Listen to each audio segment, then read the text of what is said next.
Hi, it's Emily Leiphart from Art from the Heart, and in this video I'll be sharing a holiday card using an assortment of Tsukineko products. I'm going to be using the Fresh Snow stamp set from Paper Smooches. I've gathered a few Brilliance pigment inks, Goosebumps shimmer texture spray, and the ever essential VersaFine Onyx black dye ink. I may or may not use all of these. I also have a new product called Vertigo film. It comes in various patterns, and this one is called Tilted. All of these films have a holographic effect so that they appear to have movement when you move it. They're fairly thin, and although flat, they do have a tiny bit of texture. Not too much, but they're not completely smooth either.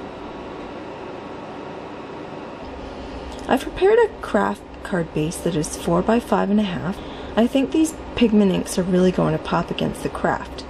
What I'm going to do with the Vertigo film is take this board as one die from Paper Smooches and die cut a panel for the top of the card. It will act as a window, like a frosted pane of glass on a snowy day. The snowflakes will be stamped on the card base and appear to be falling past the frosty portion of the window. I'm going to clear the table now and get out my big shot. I'll start by trimming a piece of the Vertigo film that is big enough to accommodate the sentiment. Then I'll use washi tape to hold the die onto the film and run it through the machine. It makes a nice crunchy sound, but cuts the Vertigo like butter. This is what it looks like against the card. At this point I had planned to stamp the sentiment in black, but then I had a second thought. I better stamp the background first in case I decide to stamp the sentiment in red. I only want the snowflakes to fall slightly past the frosty section and not cover the entire card, so I use the vertical panel to draw a line where it ends. I will erase that pencil line when I'm done stamping the snowflakes. I start with a pearlescent lavender color, and since it's the lighter of the two blues, I use the bolder snowflakes with it. Moving on, I use the darker Mediterranean blue with the non-fancy snowflakes. As I fill in the top part of my card, you can see why I paired the light and dark ink colors with their respective snowflakes. To fill in the empty spaces, I'll use the Starlight Silver and Galaxy Gold inks.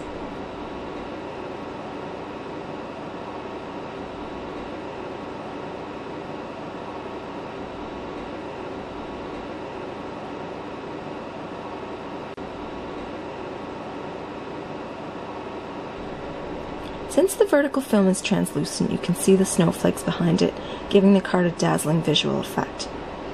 Now I'm going to use the Goosebumps shimmer texture spray on the panel to create droplets of water. This will make the scene even more realistic.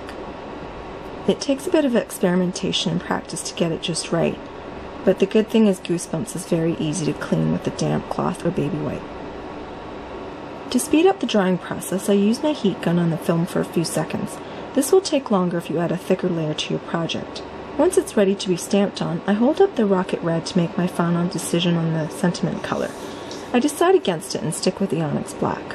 I actually don't like it and think it's too dark, so I decide to stamp the Mediterranean blue over top, leaving a bit of the black as a shadow.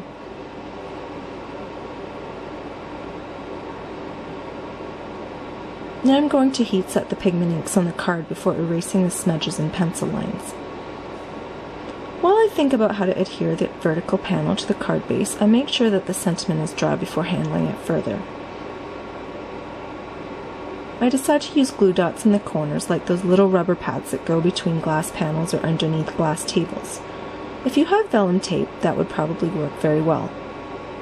The card is almost done, but I want to round the bottom two corners. When that's done, I'm completely satisfied with the overall design. Between the shimmery inks, the holographic Vertigo film, and the Goosebumps texture spray, the recipient should be delighted with the visual effects of this card. The best part? It's flat and easy to mail. Thanks so much for watching.